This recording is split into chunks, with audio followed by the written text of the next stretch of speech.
네, 안녕하세요. 프론트엔드 개발팀 조호영입니다. 오늘 제가 준비한 주제는 DAO고요. 원래 지금은 좀 아키텍처가 바뀌었는데, 원래 제가 지금 어떤 한 프로젝트를 하고 있는데요. 삐끼라고요.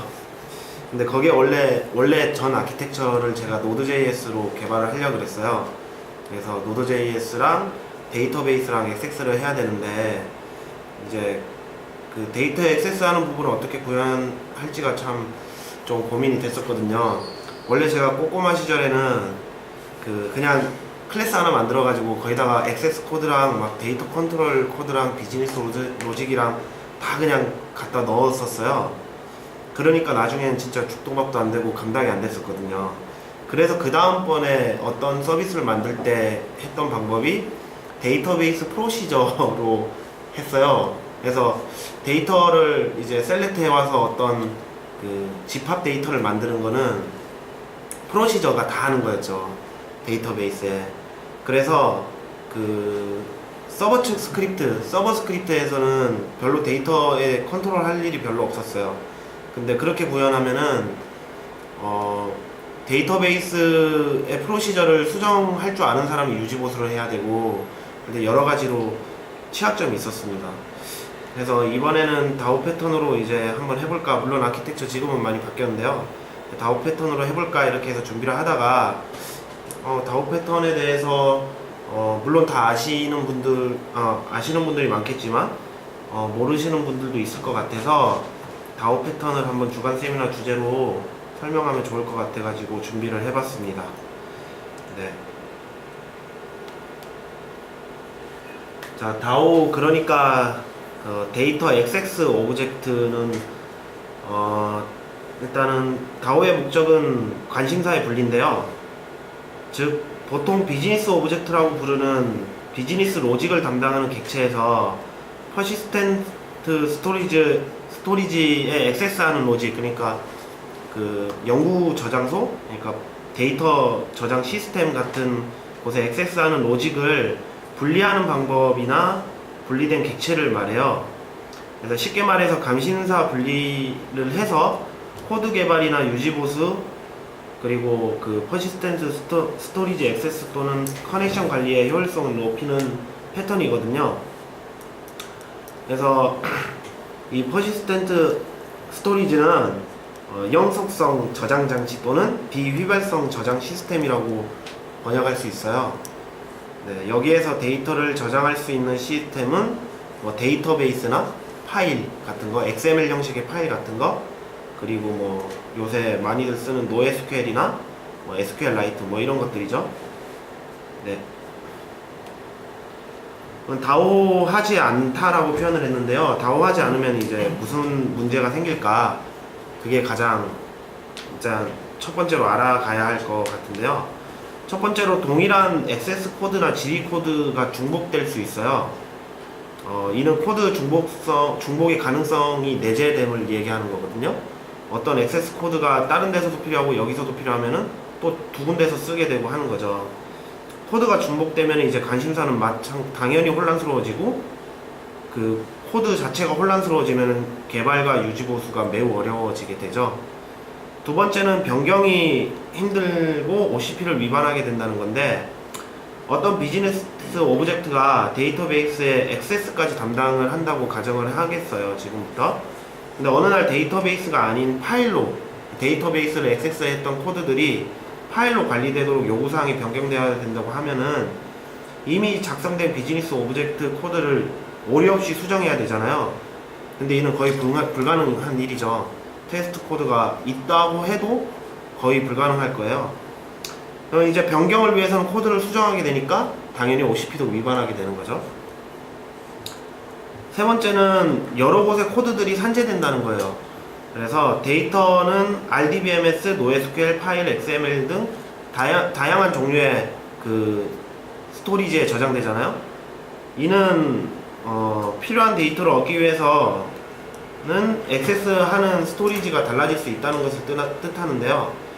이를 위해서 섣불리 코드를 작성하게 되면은 여러 곳에 막 액세스 코드들이 산재되게 되고, 데이터 셀렉트 코드들이 막 상제되게 되는 거죠.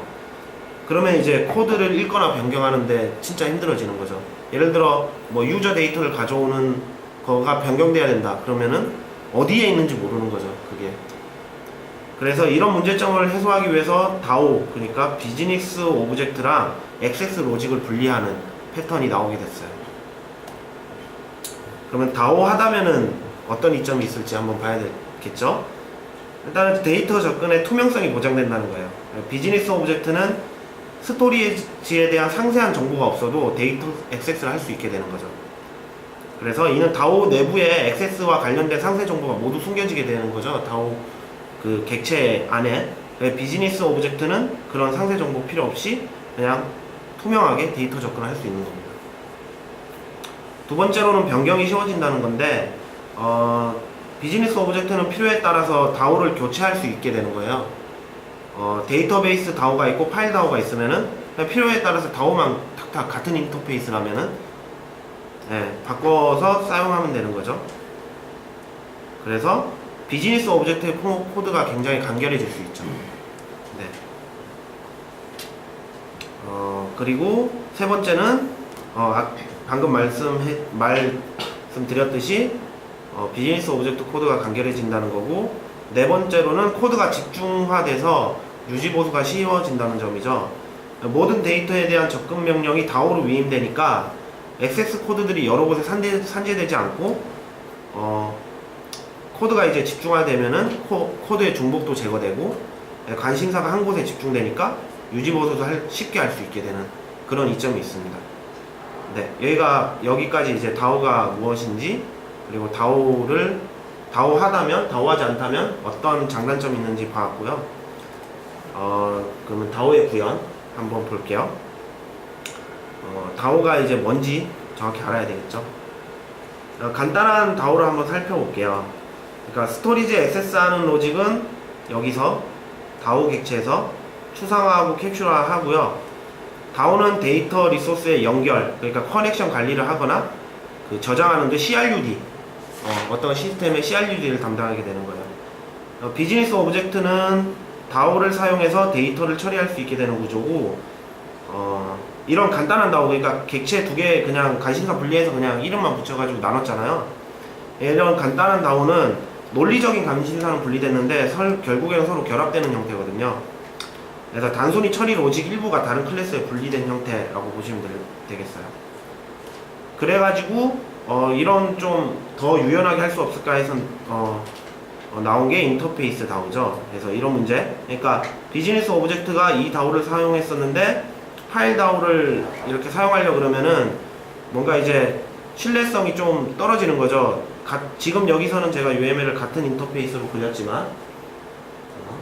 그렸지만 만약에 이 두 인터페이스가 다르다, 뭐 리턴 타입도 반환 타입도 다르고 뭐 여러 가지 문제점이 있다 그러면은 그런 게 신뢰할 수 없는 거죠. 그리고 그거 다 테스트 해봐야 되는 거죠. DAO를 변경하더라도 변경의 비용이 굉장히 커지는 문제점이 있어요. 그래가지고 이렇게 자바에서 말하는 인터페이스가 여기 가운데 끼는 거죠.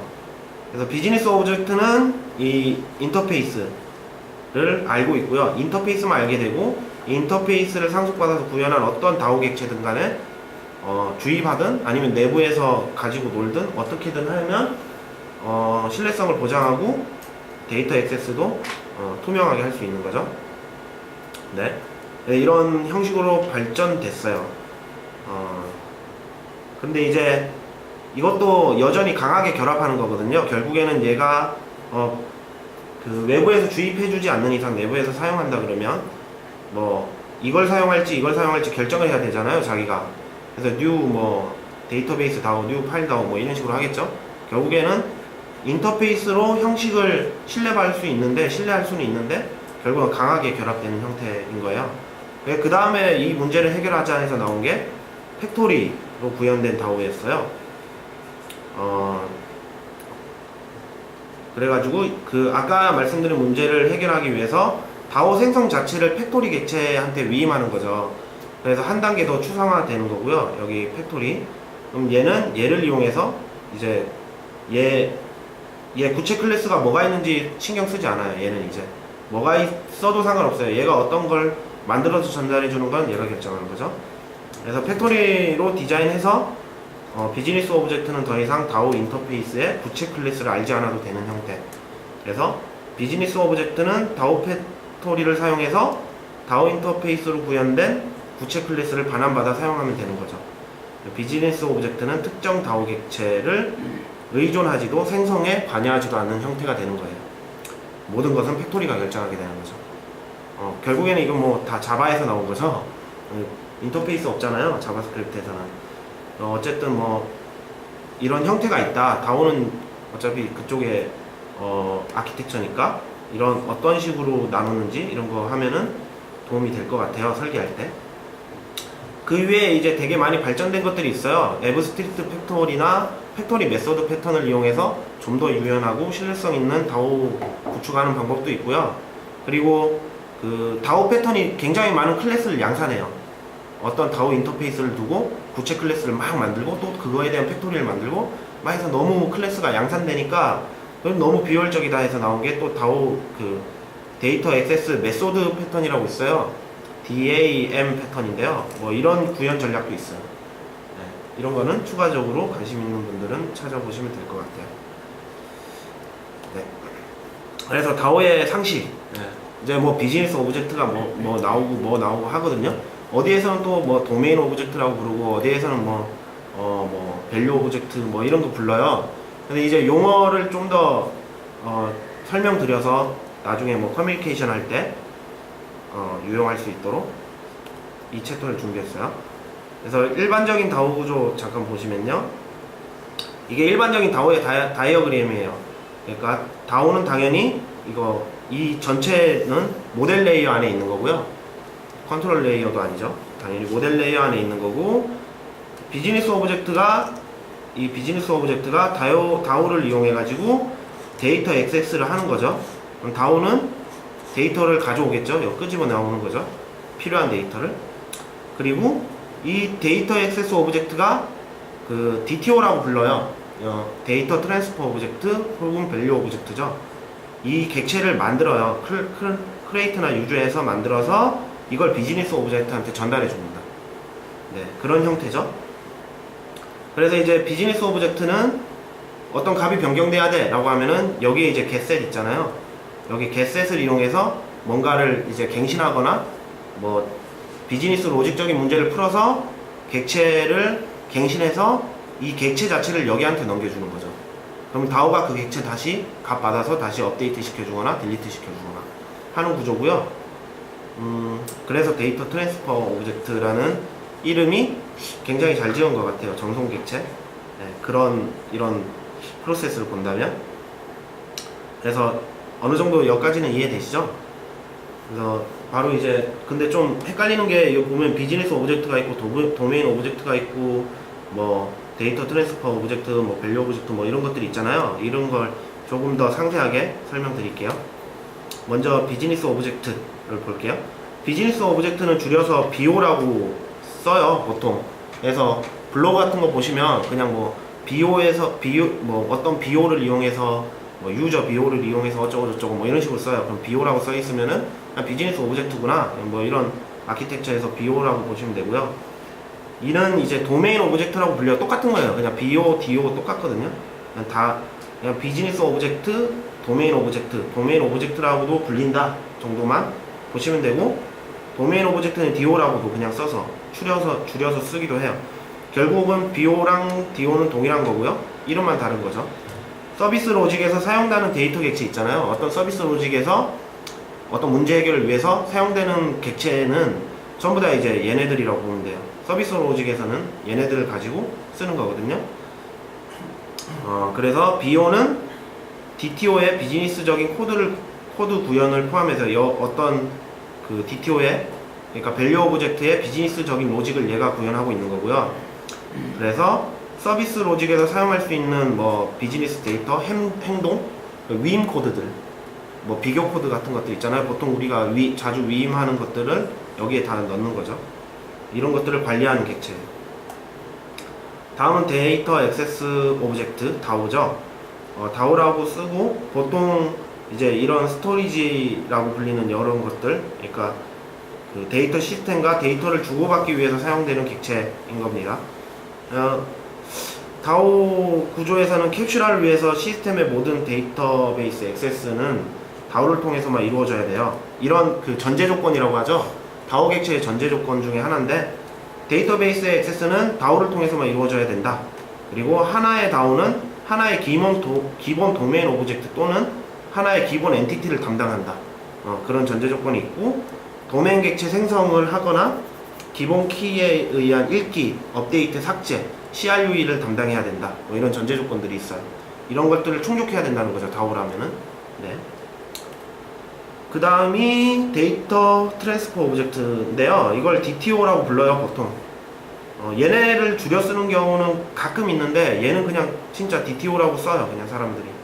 DTO라고 하고, 레이어 전반의 데이터 전달을 위해서 사용되는 객체예요.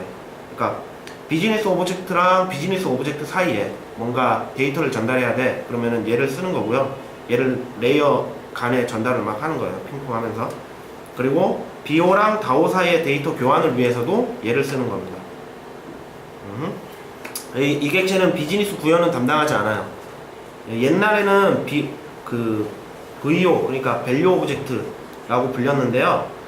밸류 오브젝트랑 DTO랑 다른 점은, 밸류 오브젝트는 그냥 값만 가지고 있는데, DTO는 게터 세트가 추가된 형태. 그게 끝이에요. DTO에 게터 세트가 있으면 뭐 DTO라고 부를 수 있어요. 밸류 오브젝트에 게터 세트가 있다. 뭐 그런 거고요. 좀 더 이제 뭐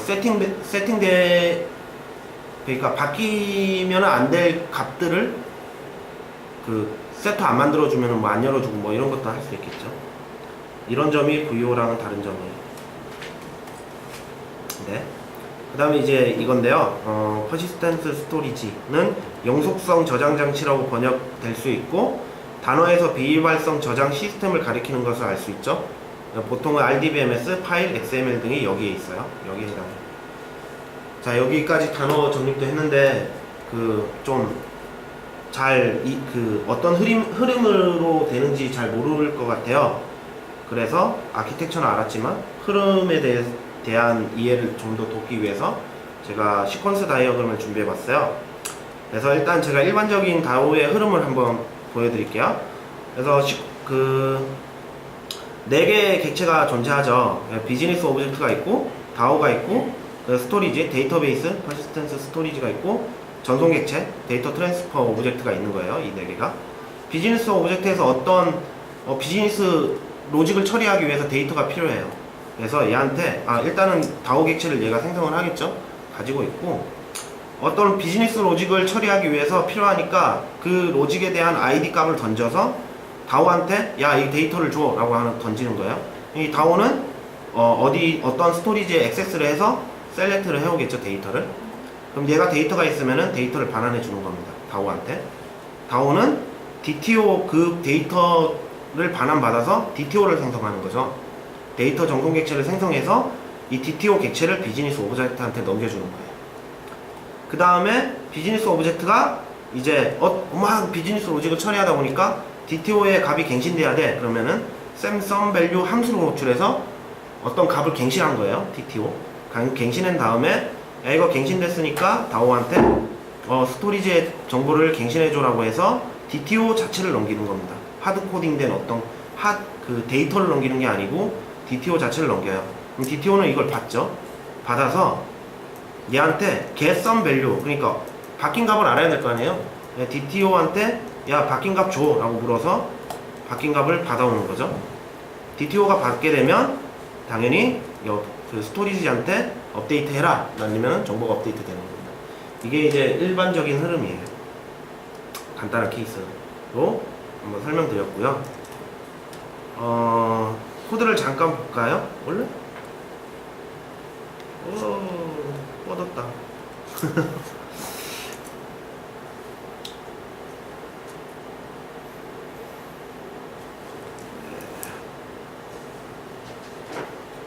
뻗었어요. 네. 코드 잠깐 볼게요. 제가 간단하게 자바스크립트 코드로 짰어요. 네.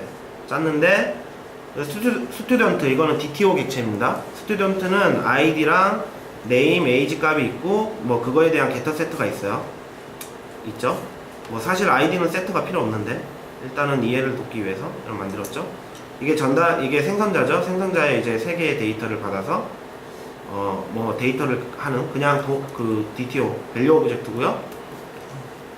그 다음이 DAO가 있죠.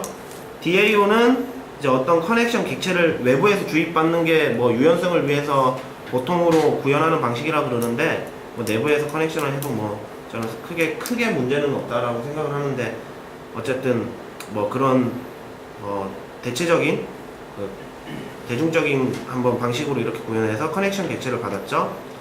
데이터베이스 명이랑 테이블, 스튜던트 테이블 이렇게 해서 두 개 있고요. 그 다음에 find by 이제 id 값을 받아서 어떤 데이터를 셀렉트 해오는 거예요. 커넥션 객체한테 쿼리를 날려서 아이디를 넘기는 거죠. 뭐 그냥 문법은 크게 신경 쓰지 마시고 제가 로직을 설명하기 위해서 대충 짠 거거든요. 그럼 이제 어떤 데이터가 들어와요. 배열로 들어온다고 가정을 객체로 들어온다고 가정을 하고 그다음에 이제 여기서 DTO를 생성해서 반환해 주겠죠. 스튜던트의 검색된 아이디랑 검색된 이름이랑 검색된 나이랑 이렇게 해서 DTO 객체를 생성해서 반환해주는 find by가 있고 나머지는 insert, update, delete는 DTO 객체 자체를 받아서 거기에 필요한 값들을 셀렉트 해와 그 함수 호출해서 getter 함수 호출해서 값을 받아서 해당 로직을 실행시켜 주겠죠. 굉장히 간단해서 이해하기 쉬울 것 같아요. 그 다음에 이제 비호를 잠깐 보면 change name이랑 뭐 이건 내가 진급 뭐 이런 걸 네이버에 검색했는데 이런 단어가 떠가지고 이걸로 했어요. 함수가 두 개예요. change name을 보면 다오한테 어떤 id 값을 줘서 find by 하면은 스튜던트 DTO가 넘어오죠. DTO의 set name에서 name을 넣어요. 그 다음에 업데이트를 해서 DTO 자체를 넘기는 거죠. 네, 이렇게 하면은 DTO는 이제 DAO는 다오는 DTO 객체에서 get name 해서 가져와서 업데이트 하는 거죠. 그 다음에 이건 진급. 그러니까 어떤 비즈니스적인 걸 표현하려고 제가 억지로 넣었어요. 그래서 DTO를 받아오죠. 똑같이. 그래서 스튜던트의 get age 플러스 1에서 next age를 검사하는 거예요. 근데 next age가 18살보다 아래면은 그 set age를 한 살 올려서 업데이트 해라 알려주는 거고 만약에 높으면 이제 나이가 너무 많잖아요. 많으니까 삭제해라 이렇게 해서 다오한테 넘겨주는 학생 내보내라 이런 거죠. 억지로 한번 이렇게 이해를 돕기 위해서 로직을 짜봤습니다.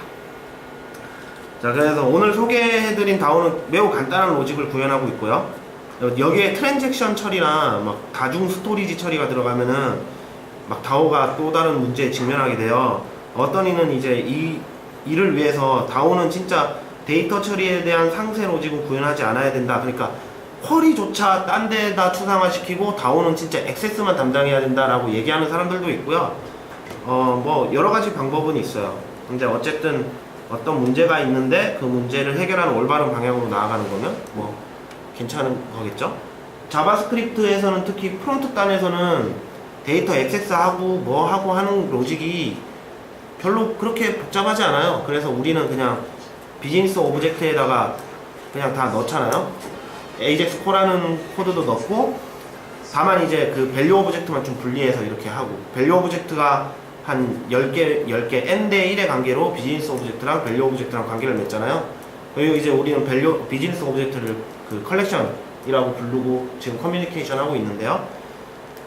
근데 자바스크립트라도 노드.js나 뭐 이런 걸 쓰게 되면 데이터 액세스하는 부분이 굉장히 까다로워져요. 그래서 다오 패턴으로 구현은 필수로 해야 된다고 생각을 하고 있어요. 물론 프론트 단도 REST API나 어떤 하나의 비즈니스 오브젝트가 사용해야 할 API 객수가 많아지면 당연히 또 분리해주는 게 좋겠죠. 네, 제가 준비하는 것은 여기까지입니다. 네, 감사합니다. 질문 있어요?